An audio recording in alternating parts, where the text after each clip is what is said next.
In this video, we are going to talk about how to be professional. As a part of this team, you are a professional and expected to act like one. We will go through some of the basic concepts of being professional with teammates and coaches. Professionalism is defined as the competence or skill expected of a professional. A professional is a person engaged in a specific activity as a main paid occupation rather than a pastime. We're going to start out with how you're supposed to interact with your coach as a professional. We will start with how to address a coach. When addressing a coach, it is important to identify them as either coach or Mr. or Mrs., followed by either their first or their last name. They will make it very clear what they expect when you first meet them. Yo, Coach. Hey, Mr. John. Coach Smith. It is respectful to call a superior by their title followed by their name. If you have any questions on how someone would like to be addressed, feel free to ask them and they will let you know. It is also respectful to make eye contact with them. This shows them that that you are listening and that you are engaged in the conversation. This information goes for anyone that's in a superior position to yourself. This goes for coaches, managers, teachers, police officers, sponsors, and many more. Next, we're going to discuss what kind of language and tones to be used with your coach. Be cautious of what you are saying and how you are talking around your coaches. Refrain from cursing and using vulgar language.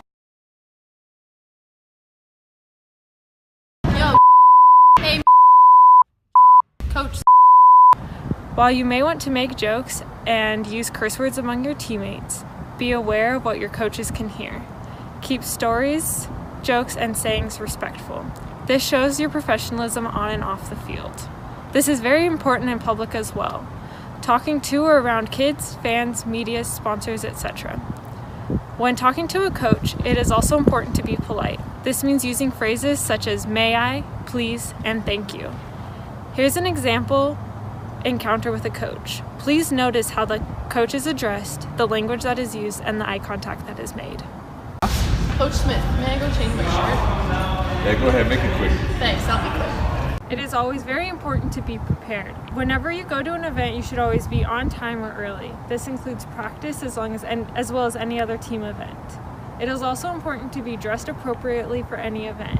When you're going to practice, make sure you're ready to work. You should also be sure to have any equipment that is required, whether this is for class or for practice. The last concept we will be talking about for coaches is approaching the coach. Coaches and staffs are here to help you grow. They are an important resource to use when there are any problems or concerns. So when should you approach a coach? You should approach them when you have a question about the game or about expectations, when there are problems between teammates, when you have questions or concerns relating to playing time or practice drills. But when doing this, keep in mind the earlier tips.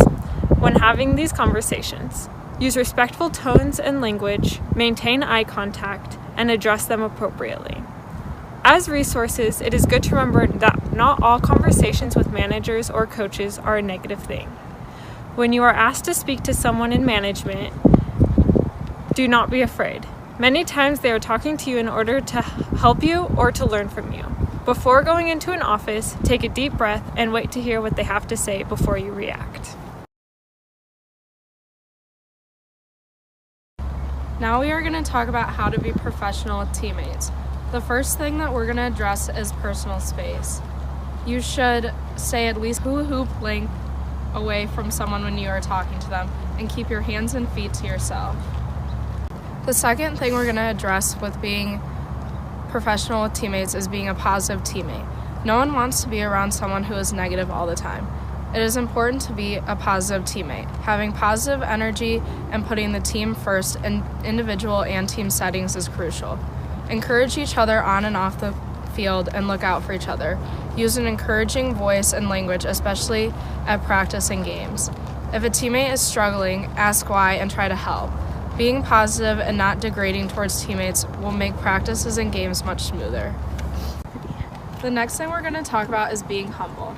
Being humble means having or showing a modest or low estimate of one's own importance.